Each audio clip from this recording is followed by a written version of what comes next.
Hey, welcome into the Big Ten Huddle. It's Zach and I as we are going to get you ready for Big Ten Media Days. Less than 1 week away, we will have you covered for Big Ten Media Days with coverage available here on YouTube on Tuesday, Wednesday, and Thursday night. So instead of doing our long episodes where we do 2 episodes in one, we will just do the coverage of Big Ten Media Days each time that night. That coverage will be posted the next morning on podcast as well. So if you listen over there, you can get it there. Covering everything notable about what we hear, what is said. So if you're excited about college football, about Big Ten football season closing in and fall camps are less than a month away, consider subscribing and liking here on YouTube, commenting with your thoughts as well. If you're on a podcast platform, please do leave a 5-star review. It really helps the channel, the podcast, and everything grow. Follow us on Twitter/X, TikTok, and Instagram at the Big Ten Huddle. You can catch the Big Ten Huddle every Monday through Friday on podcast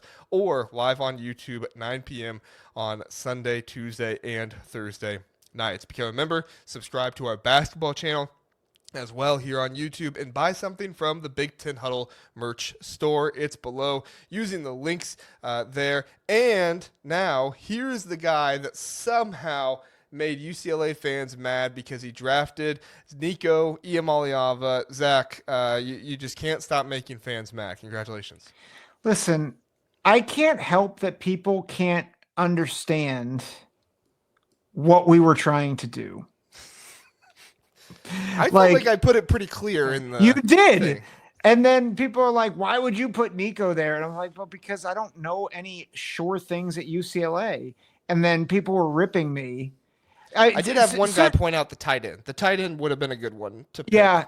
And that's fair. Like, that's very fair.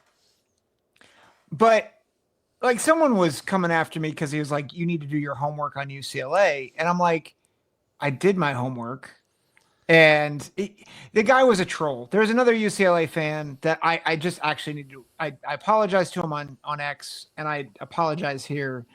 I was fed up with the troll, and I then went after the second guy, and that was on me. I'd ask you to forgive me for that. I've set my responses now on Twitter where if I don't follow you or you don't follow me, I'm just not going to get the notification. I'm sure people get mad at me for ghosting them now, but I'm just... Well, you're not ghosting them. You can still see their stuff. You just don't get a notification when somebody with an account that has 15 followers and their only goal is to, be stupid. Yeah. I was thinking about this. I'm like, I don't understand the people who their purpose in life is just to make people... like, just to say stuff about people online, like, to be antagonistic. Like, we can debate all we want. That's fine. But, like, he called me like, that I was trying to carry myself as intellectually superior. I was like, dude, I'm just telling you what we were trying to do. And you're questioning my integrity. You're questioning my work ethic. Like, yeah, of course I'm upset. Like, yeah, get out of here. So I'm not mad. I don't think UCLA fans are mad at me. I just think it was a troll that's stupid or being. I don't want to call him stupid. I don't want to be intellectually superior. But I like trolls are. No, dumb. I get what you're saying. I get what you're saying. Stop acting stupid. Yeah, I just thought it was funny. You had people commenting like, "Oh, I can't believe you took Nico," and it was UCLA fans. It was like, okay, who do you want him to take? Like, don't get me wrong, UCLA has good players this year. It's not like they're like a crap team or something like that, but he is the highest profile player on the team. And that's one of the reasons Deshaun Foster went after him, because he is experienced and as a high-profile player. But anyway, we're going to get into all the Big Ten Media Days stuff. Should be a good episode. Dave says, I thought the show was going to be you guys going on for like 5 seconds and then saying the SEC sucks and end the show. Oh, no, don't worry. We went on for a full hour, more than we wanted to with the SEC. But I guess not more than we wanted to, more than we planned to. We want to go. We want to bash the SEC as long as we can. So no worries there. Philip is rooting for a UCLA Coach Media Days gaffe. Should be fun. I felt bad for him last year, man. I was there. Yeah. It was like, don't get me wrong, it was hilarious too. I'm not trying to say I didn't laugh. It was hilarious. But it almost felt like he got up there and he was like, "Oh, we have to give a speech." Like, Deshaun Nobody told me. Like the SID for the school should have made sure he was aware. Like that's on the SID. That wasn't on Deshaun Foster. Deshaun owned that beautifully though. Like he brought out a hat the next day with, we live in or we're from LA, and like he owned it. Like, well, and you should have heard him in the breakout session too. Like one of the reporters, because in the breakout sessions you're there for like 30 to 45 minutes. Coaches are 45. I think players are like 15 to 30, something like that.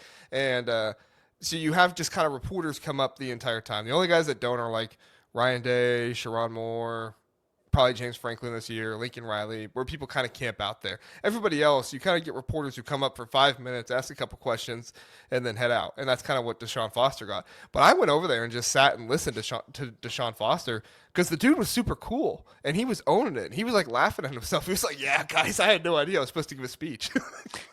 He was like, I thought I was just supposed to go out there and answer questions. And then everybody else is giving speeches, and I'm like, I guess I got to say something. We're from LA. Here we are.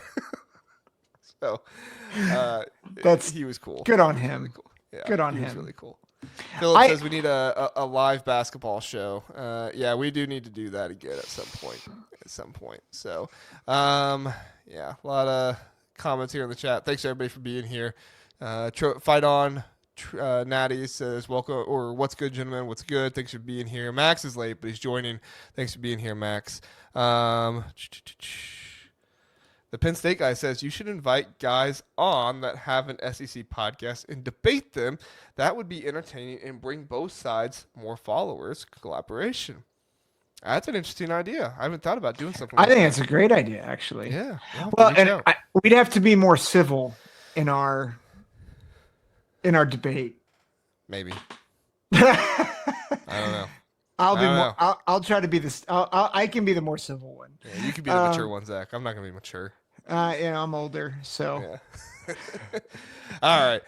Hey, we do have some fun stuff to talk about. So before we talk about media days, I did want to bring this up because I felt like this was kind of crazy that we heard this from an ESPN analyst talking about the Big Ten.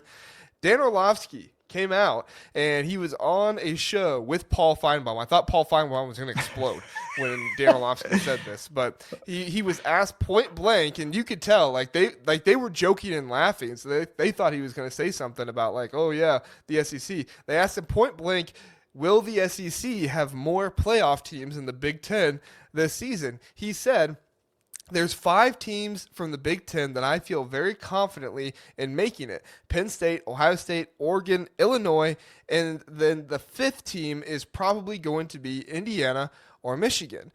Very interesting. Now, I think you Penn State, Ohio State, and Oregon are the locks for me. I think Illinois, you're going to need to see more of the good, close games kind of stuff that they did. I think the schedule is favorable for them. I wouldn't say they're a lock, but I feel good about Illinois and their potential to make it as well. I would add in Washington.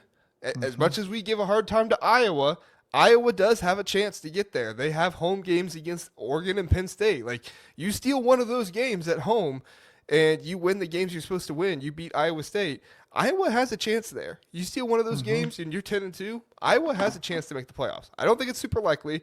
I said their ceiling was 9-3, but even if they go 9-3 and they beat Penn State or Oregon, depending on how good those teams are, they have a chance there. But that's my thought. And USC is up there too. I went through and did a schedule thing the other day, and USC does have a more favorable schedule than I think some people give them credit for. Now, I don't think you'll get USC and Illinois both. I think that would be interesting to get both of those teams, but it would be an interesting one. So, long story short, Dave Orlovsky basically said, no, I don't think they'll get the most, and I think the Big Ten will get 5, which was pretty crazy to me. I think that's more likely than the SEC getting 5. I just wonder how much longer Dan Orlovsky's employed by ESPN, because this feels like the type of thing that can get you fired from that organization. So, Dan Orlovsky, we're praying for you and praying that your job is safe. That's all I got to say. Yeah, you said too many nice things about the Big Ten on ESPN, Dan. Yeah. Hey, you know what? You got a job over here at the Big Ten Huddle. We don't pay, but we're really fun. Okay, so We got, look at this. J Max Love. J Max, thanks for being here. He says, good stuff, guys. I share your stuff on my Rivals Stars college football discard. Huskers go 10-2 and make the playoffs. That is right. Huskers were another team that I said early on in the postseason, or not the postseason, the offseason, that could make it. So, J Max, thank you for reminding me about that. I think that Nebraska does have a good shot to make it this year as long as they can win those close games. It's kind of like the opposite of Illinois, right? Illinois has to continue to win the close games that they've been winning. Nebraska has to start winning those close games. And if they do it, at some point they are. They're not going to just keep losing close games forever. At some point when they do that, 10-2 Nebraska this year, it would be a little bit more difficult because I don't think they have that big out-of-conference game. Cincinnati on a neutral field doesn't really do it for me. But 10-2, they would be right there. They'd be a contender. Yeah. Yeah. J-Max, thanks for sharing stuff on the Rivals board too. Or the Rival Star Discord. We really appreciate you sharing the love. For sure. And if you got anybody else is in Discord or anything like that, as always, feel free to share the stuff. We really appreciate it. Yeah. Oh, now I started the discussion of Iowa versus Indiana in the chat. We already had the Indiana-Illinois discussion. I don't know if we need the Iowa. Yeah. Well, I mean, I think there's another discussion happening here too, which is Dan Orlovsky over Josh Pate. Oh, yeah. Yeah, well, we'll have to see which one takes the bid first. It's kind of like recruiting. You can't take both guys, but you take whoever comes first. But we have no NIL to offer. Well, okay. Zach, we don't have to tell them that, okay? You just said it a minute ago. I think it's out there. They don't listen to the entire episode. They can just listen to select parts. Dave says Minnesota could surprise teams if they beat Iowa. Their only loss is to Ohio State and Oregon. There's a good chance. Well, and you have to consider it too. Minnesota gave a really good game to Penn State last year, so it's not. I think a lot of people are writing them off for that Ohio State game because it's at Ohio State. Where is the Oregon game at? Is that at Minnesota or is it at? It's at Oregon. It's at Oregon. Yeah, I mean that's going to be harder, but with I think it's secondary for Oregon. It's possible, but Drake Lindsay would really have to turn into something, I think the likelihood of Minnesota going 10-2 is pretty microscopic. And I would also just say if you go 10-2 and lose to Ohio State and Oregon, I don't know if that schedule gets you over the hump at 10-2. Well, you got Nebraska at Iowa. You would need Nebraska. You'd need Nebraska and Iowa to be like, you'd need Iowa to win like 9 or 10 games. You'd need Nebraska to be a playoff contender. Like if they're both 8-4 or 7-5. Yeah. It's just, but regardless, I do like Minnesota for the over. They've hit the over in their win total 4 out of the last 5 years. I think PJ Fleck's going to do it again. The dude is just severely underrated all the time. So yeah, love it. Now we got all kinds of suggestions for people that we should get to the Big Ten Huddle. Any other thoughts on Dan here before we move on to the media day stuff, Zach? I'm not scared that I'm going to get replaced by Orlovsky. Unless if you have something to tell me, JR. Am I getting fired? No. You guys do look kind of similar, though. I gotta get my hair like his. Yeah, you need some better hair. Yeah. Sorry. That's right. No. Say that your hair is not good, but there's a reason why there's a reason why I buzz it. Yeah, okay. All right. Fair. All right. Let's get to the media day stuff here. All right, so we got 5 media day storylines, and this is just kind of going to catapult us into the conversation. We're going to talk about all media days here, so there are 5 storylines we're going to kind of go after, but we are going to kind of talk about each. I wouldn't say each team, like we're not going to give each one a segment, but I'm sure most, if not all, teams will be mentioned in us talking about this here. So, Zach, I'll give my first storyline that I'm on the lookout for, and it is, quite frankly, it's at the beginning of the entire thing. Tony Petitti is the last remaining commissioner in favor of the 4-4-2-2-1 model. What does he do coming out? Does he comment on other commissioners with their stance going at the 5-11 model? Does he try to advocate for anybody? I don't think Petitti in the Big Ten, that is not their style at all. They want to advocate to the people behind closed doors, the decision makers. Yep. They don't want to advocate to the press and the media, which I know is frustrating for some people, but at the same time, you also don't want to be the SEC where you are out there looking desperate, right? Yeah. But I think some people do want the Big Ten to try to flaunt it a little bit more, right? Like we do Yeah. have the past two national champions. We have dominated the playoffs the past 2 years. They want to see some more of that flaunting, but at the same time, it's just not really what the Big Ten does. Your thoughts overall on Petitti and the model and everything else? I think ever since Jim Delaney was commissioner, we forget the years where who was the guy that took over for him? I can't. Warren. Yeah, Kevin Warren. We forget the Kevin Warren years. He didn't know what he was doing. I try to forget him every day, Zach. Yep. Sorry, I brought him back to the forefront. Okay. But the Big Ten has always been about making moves behind the scenes that have bigger ripple effects. And the way I would put it is the Big Ten plays chess while everybody else plays checkers, including the SEC. It's just that the SEC has had the power programs and the run for the past, 15 years, that it didn't really matter what type of chess you were playing. You were never going to get the one up on the SEC. The reality is Petitti's probably going to make some reference to it, but not in a way to be like pandering. He might just say a comment like, yeah, like there's some discussions that we're having. And, we think that the 4-4-2-2-1 model could be really good for everyone in college football, and leave it at that. And which he's not wrong, right? Yeah.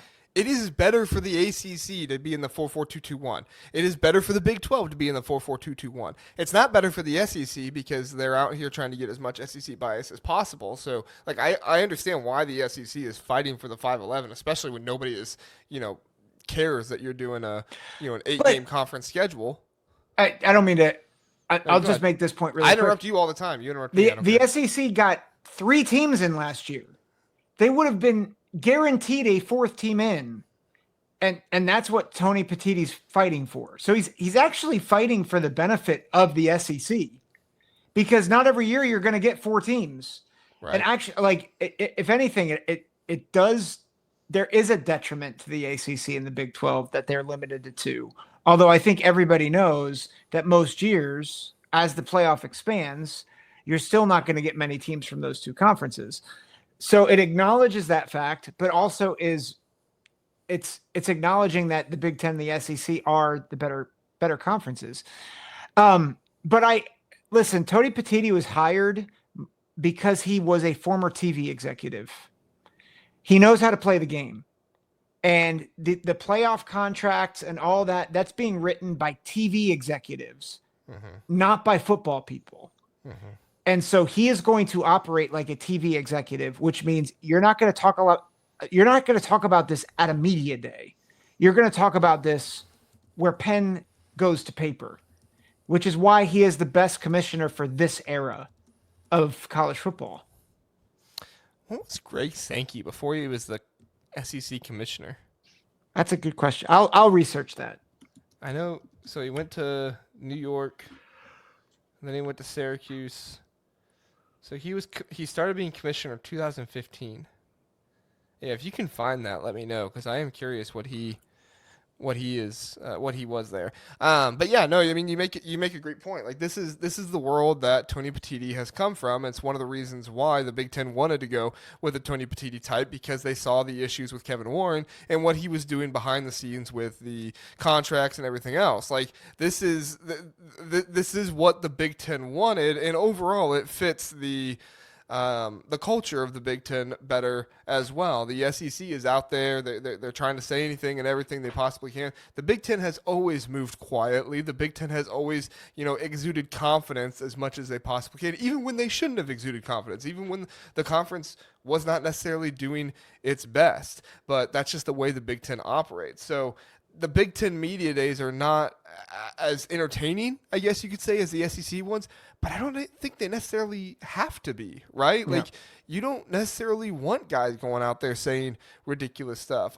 I do envy the SEC in some ways of, some of the coaches doing some of the crazy stuff. Like, as much as I rag on Lane Kiffin, like, he is pretty entertaining. Like, he does say a bunch of stuff and get a lot of laughs. But it's just you don't get that from Big Ten coaches because they're too professional. Yep. Brett Bielema does it some, but I don't think Brett Bielema ever makes a fool of himself. No. So. Just Sankey was interesting. He was the director of intramural sports at Utica College as he earned his master's degree. And then after his master's, after he did a 1-year internship at the athletic department of Northwestern State, he was hired as the compliance director there. And he also coached golf. Then he joined the Southland Conference in 1992 as the doing compliance work there and became the commissioner. And then he became the associate commissioner in the SEC in 2002. And then he became the commissioner. So from Southland to SEC to been at the SEC for over 20 years now. Yeah. So he has been in athletics his entire career and in compliance and like high upper management leadership and governance, which makes sense. Like he has done a good job of advocating for his league. He is not a TV guy, which actually means that he is he is behind in this one. I would say he's done a good job advocating for his league up until this year. I think it's been too much, and I think he's become a bit of a laughingstock in some That's ways, fair, right? I mean, that's why he gets cranky Sankey, because he's advocating far too much, and he's overcompensating for what was a down year in the SEC.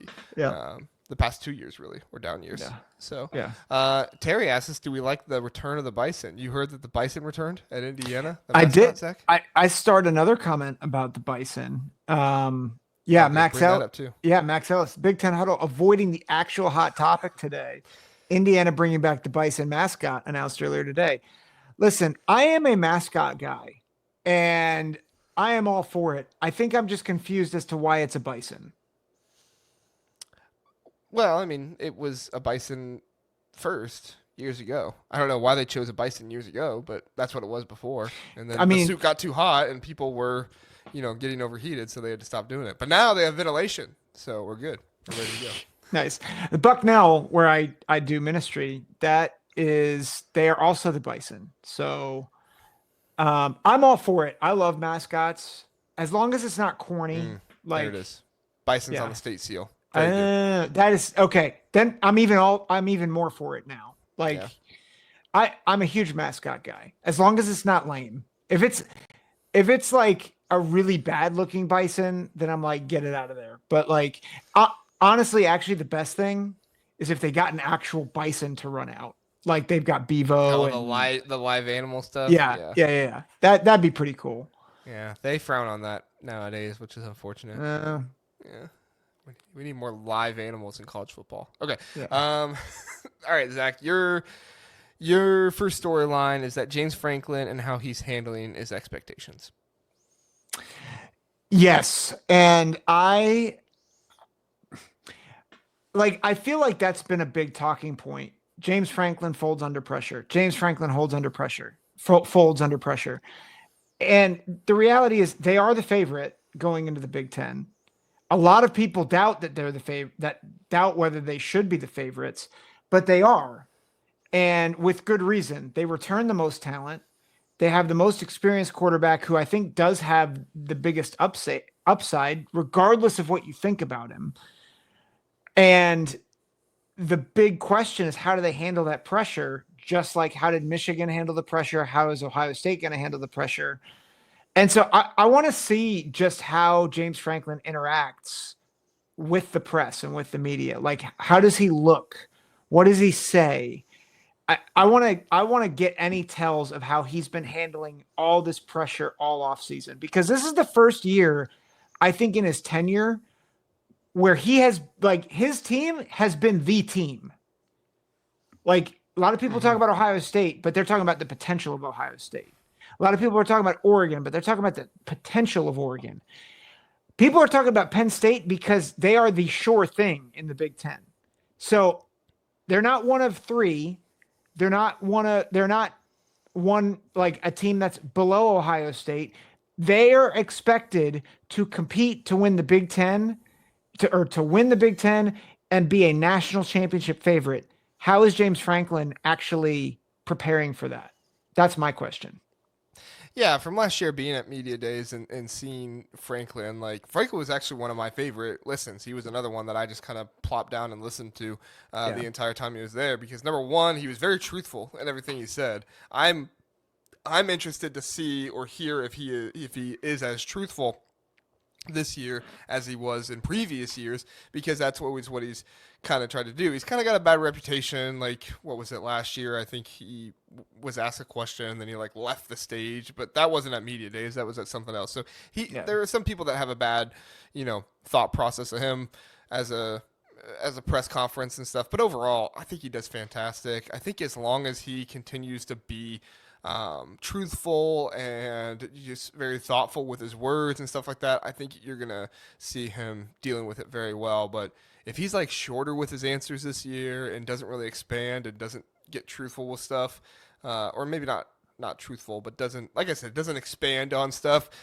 then that'll give me some concern. I think that's what I'll be looking for. Yeah, so agreed. Great one to bring up there. Yeah. What's your next one? My next one is, Minnesota is bringing. What day is Minnesota? Minnesota is. It's on my birthday, the 23rd. There we go. Yeah, the 23rd. So Wednesday, Minnesota's bringing. Which, by the way, can we just point out, like, these teams are bringing such better players for this. Like, I'm not trying to be down on the guys last year, but they were, like, young players last year in the Big Ten that you wanted to hear from and have guys bring. This year, they're just going for it. Like, Minnesota, PJ Fleck's bringing Coy Parrish this year, a true sophomore.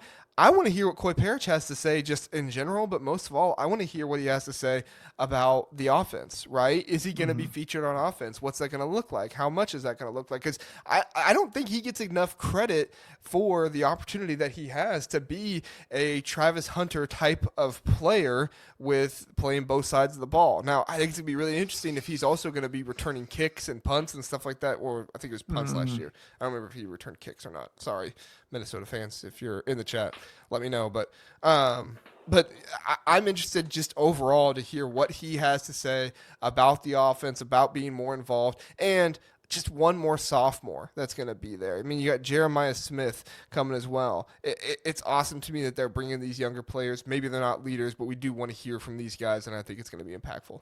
Mm-hmm. Yeah, I'm still a little mad that you took Coy Parrish from me in our draft. But I think Sorry. that's a no. It was you had Kerry Brown. You could have taken Kerry Brown. You just didn't do it. Yeah, because I took Dylan Thieneman and Kamari Ramsey. Yeah, that's true. Yeah. Terry wishes that Mendoza was coming. This is the problem with Indiana. Indiana had a bunch of great guys too. I was okay with Mendoza not coming because he can come next year if he comes back. But Fisher, Kamara, Surratt, those are the guys I want to hear from. Yeah. So it's like you need more than 3 spots for Indiana. That's the hard part. Yeah. Well, and it's hard to take a guy who just came into your program, even though he's projected to be the star quarterback. Fisher, Kamara, and Surratt are all going to be leaders for them this year. Mm-hmm. And I it makes sense why they're taking them and not Mendoza. So, but yeah, I think I am curious to hear Coy's, like, even just how he breaks down the game, what he's excited for, who he's excited to play, but then also like how much involvement is he going to have in each part of the team? Like, is he going to be more involved in special teams? Is he going to be more involved in offense?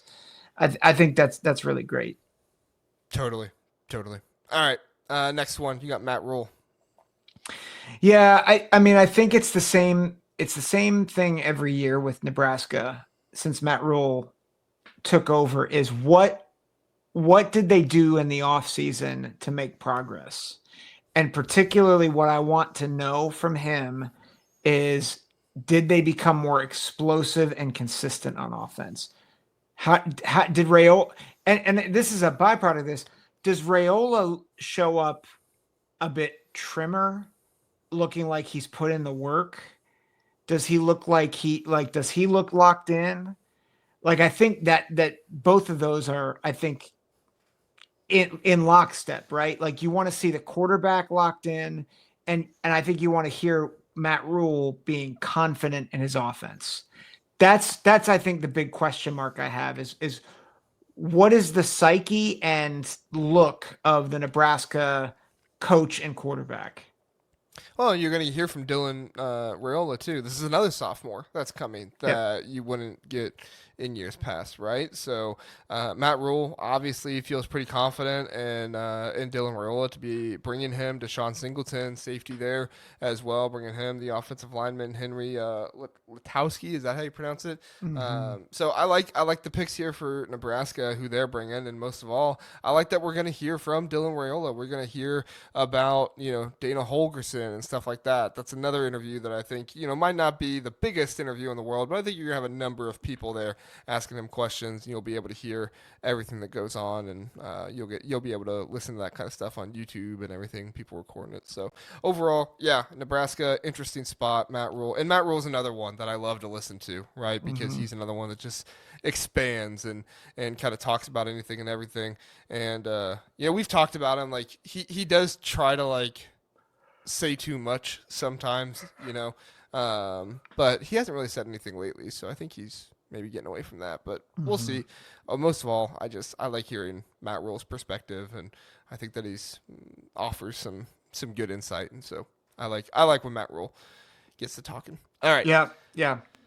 My last one, and then we can just kind of go through other players that we're excited to hear from before we get out of here. We weren't going to get out of here without mentioning Ohio State. Ryan Day. Ryan Day is coming in with a more inexperienced team than last year. Obviously, they had players on that team that had started for 3 or 4 years. Ohio State is moving from those players to younger players, but they do have the 2 best players in college football, according to many. Going to be not only on their team, but also at media days. Jeremiah Smith, Caleb Downs going to be a leader this year. Sonny Styles, linebacker, who's going to be a leader this year as well. Felt like last year you got some good people to start talking for Ohio State at media days, but this year, I mean, Jeremiah Smith's been out here guaranteeing wins against Michigan. He's been out here saying all kinds of things. I did not expect Jeremiah Smith to be that vocal, but based on some of the things he said, I think you get some real firework comments from Jeremiah Smith this year. Mm-hmm. Yeah, I am curious to if we see confident Ryan Day or reserved Ryan Day. Like, I think when he did the awards circuit, you kind of saw more of his personality. You just got to see more of him, and it was like, oh, he's actually a real person when the stress isn't on. Mm-hmm. I'm curious if the national championship win. There's always pressure at Ohio State, so I'm not gonna sit here and say, well, I wonder if the pressure's off. It's never off, especially when you haven't beaten Michigan in 6 years. But I do wonder, what does Ryan Day look like? Does he look like he is excited to be there, joking with media, joking with his players, or is he kind of buttoned up? Because I think that'll give you a window into how he feels about the team, how he feels about the quarterback position, and the experience level. So I'm curious to see how he looks. Yeah, and just overall how they're handling after the national championship and stuff. I think you learn a lot about a team based on how they're handling it and what they're going through and stuff like that. So, Yeah. all right, Zach. Any other names of players on here you're excited to hear from? I like who Wisconsin's bringing. Billy Edwards, a transfer coming in, but Mm-hmm. he's coming in with Ricardo Holman and Jake Renfro as well. Like what USC is doing with Ramsey, Lemon, Page. I mean, there's not a whole lot of guys on here that I'm like, why'd you bring them? Like, even Yeah. UCLA is bringing Nico with them. Like, overall, there's a ton of really cool guys that I think we're going to get quotes from here. Yeah. I am curious what Nico's going to say. And I'm sure people will ask him about SEC Big Ten comparisons. Mm-hmm. I'm sure people will ask him about what happened at Tennessee. So I think there's just a lot. There's a lot there that we can, I think, tune in to. That might be just interesting to talk about. For sure, for sure. Michigan State not bringing Aiden Childs. I was a little surprised by that, seeing a number of other guys come back, but did Aiden Childs go last year? I don't think he went last year. Yeah, I'm surprised too, actually. Yes. So I'm surprised by that. Michigan is bringing Max Bredesen. I believe they brought him last year as well. Ernest Hausman and Derek Moore. Even if they didn't bring Bredesen last year, he was still a leader on that team. I don't think there's a ton there. I'm sure Derek Moore will have a lot to say. That's a very confident defensive line group for them. Am I missing anybody here that you're excited to hear from? Antasako's coming, and Preston Stone, Northwestern. Yeah, I was gonna say I think Altmaier being there with the added expectations that Illinois is a big deal. And then where was it? I think Drew Aller. We talked about Penn State already, but I've actually I've asked Drew Aller a question in person. So like he's a fun guy to talk to. And I'm interested to hear him at media days, especially with the pressure that we talked about earlier. For sure. Yeah, Aller's going to have a lot of responsibility there, talking and everything else. And Damon Williams Jr. coming for Washington, too. Man, like I said, sophomore after sophomore here. That's just really cool that we're going to hear from those guys. Dave asks, are children allowed at media days? LOL. Funny enough, there is a station in Indiana that like the owner of the station's daughter or something like that. I'm sure Indiana fans know who I'm talking about.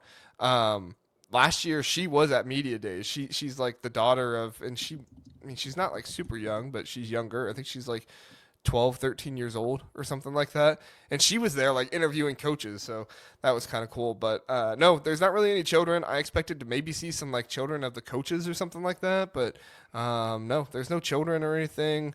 It's probably one of the more like buttoned up but casual events I've ever been to. It was really interesting being there for it. I wish I was going again this year, but like I said, do not have the budget for Vegas trips very often. It's a lot easier when it's in Indy.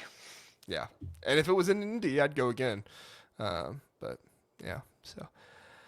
All right. I wish Dante Moore was going, but I'm like excited to hear Mateo Uyunglele, Jalen Husky going from Maryland. I like that. Hey, Dijaborme, your guy, is coming from Rutgers. Yeah, he's going. Yeah, Callie McManus going, and Ian Strong. So that's a good group for Rutgers. That's an underrated good group for them. I said this on the Out of the Blue. I was on Michigan's podcast, Out of the Blue, a while back, and I told them keep an eye on Rutgers wide receiving core, and Ian Strong is one of those guys. Like underrated group, that receiving core. Max says, smart move by us, saving money for Dan and Josh instead of the Big Ten Media Days. Thanks, Max. Terry says, are you guys mad Indiana isn't on the schedule? I assume he's saying for Ohio State. I assume you guys want some payback. No, I'm glad they're not on the schedule this year. It has nothing to do with playing them. I don't want to go through trying to pick a game between Ohio State and Indiana with all the with us being Ohio State fans, and then also kind of trumpeting for Indiana last year because that was difficult. I'm actually kind of mad that Ohio State's playing Illinois because I really want Illinois to do well this year. I'm all on the Burt train, and I've said it, and I will keep saying it unless if the games, the preceding games tell me otherwise. I'm picking Illinois over Ohio State. That's my upset of the year in the Big Ten. And until I see the games and see evidence to the contrary, that I feel that very strongly. So I'm glad that Indiana's not on the schedule, especially in that middle group of games, because that middle group of games is deceptively hard for Ohio State. Yeah, it's going to be difficult for him. Sneaky one there. All right, Zach, anything else on media days before we get out of here? No, I am excited for it, though. I think it'll be good. Yep, I am too. So Zach and I will be on Tuesday to talk about media days and everything. We're actually going to turn the Big Jeff's Inside episode on Thursday into it as well. I don't know who I'm going to have Wednesday. I don't know. It might be Zach, might be somebody else, might be Jeff for all I know. I don't know. We'll figure it out. But we'll have somebody Wednesday next week as well. And if there's any more crazy stuff that comes out of SEC Media Days, I might just put a video out or something. I haven't been putting a ton of videos out in addition to our podcast because it's the summer, but I might have to do something like that. So we'll see. But nice. But yeah, overall, thanks for listening, everybody. The Big Ten Huddle has had a spectacular offseason, much better than I would have thought. We grew a lot in the season, and a lot of that is thanks to Indiana fans, Illinois fans, Nebraska fans. We really appreciate all of you being here. We talk every single Big Ten team, and we appreciate you being here. Anything else, Zach? 52 subscribers from 3,000 on YouTube. So if you haven't subscribed, subscribe. Help us get to 3,000 before the season starts. For sure. Help us out there. And help us get to 1,000 over on the basketball channel, too. Not utilize the basketball channel as much this summer just because there's not as much off-season content for basketball. But probably starting August time, we'll probably be bringing back more of the basketball content as we gear up for the basketball season as well. So nice. That's what we got, everybody. We appreciate you being here. Thank you so much, and have a good night. See ya.